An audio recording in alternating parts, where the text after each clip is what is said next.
श्री स्वामी समर्थ. नागदिवे हा एक पारंपरिक हिंदू सण आहे जो मुख्यतः मार्गशीर्ष शुद्ध पंचमीला मराठवाड्यात मोठ्या प्रमाणावर साजरा करतात. या दिवशी कुटुंबातील प्रत्येक सदस्याच्या नावाने एक पदार्थ तयार केला जातो.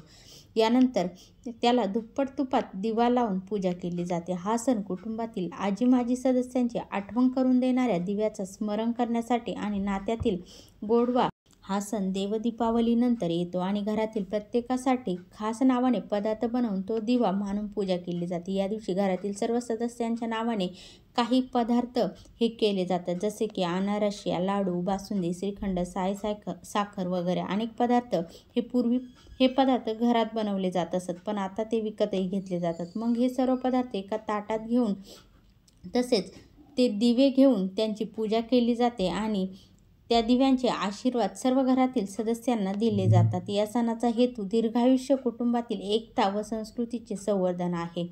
नाग हा कुलाचा मूळ पुरुष मानला जातो आणि त्याची पूजा या सणाचा मुख्य भाग आहे.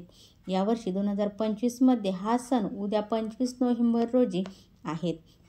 नागदिव्यांचा सण म्हणजे पारंपरिक कुटुंबावर आधारित दिव्यांची पूजा करणारा, प्रत्येकाच्या नावानुसार एक दिवा आणि एक खास पदार्थ बनवणारा हा सण आहे, जो दीर्घायुष्य आणि नात्याचा गोडवा वाढवतो.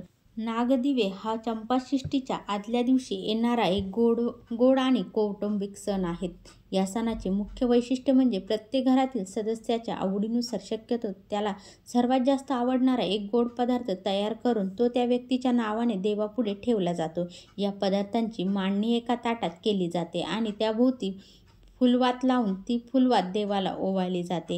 हे केवळ पक्वान्न नसून घरातील प्रत्येक व्यक्तीचे प्रेमाने महत्त्व जपणारा एक अनोखा विधी आहेत. हे सर्व पदार्थ नंतर कुटुंबातील सर्वांना प्रसाद म्हणून वाटले जातात, ज्यामुळे नात्यातील गोडवा अधिक वाढतो. नागदिवाळी हा नागपंचमीसारखाच सण आहे. निसर्गाप्रती कृतज्ञतेचा हा दिवस जो आहे. या काळात खरीपाची पिके निघालेली असतात. याच नव्या धान्याचा उपयोग करून या सणाचा स्वयंपाक केला जातो. कुटुंबातील सर्व सदस्यांच्या आवडीचे पदार्थ तयार केले जातात.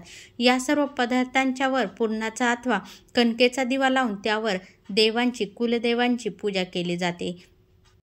विदर्भात या सणाला पुरणपोळी करण्याची परंपरा आहे. काही ठिकाणी कणकेचे नागदिवे लावून नागदिवाळी साजरी केली जाते. कणकेच्या दिव्यांना नागाचा आकार देत ते प्रज्वलित केले जातात.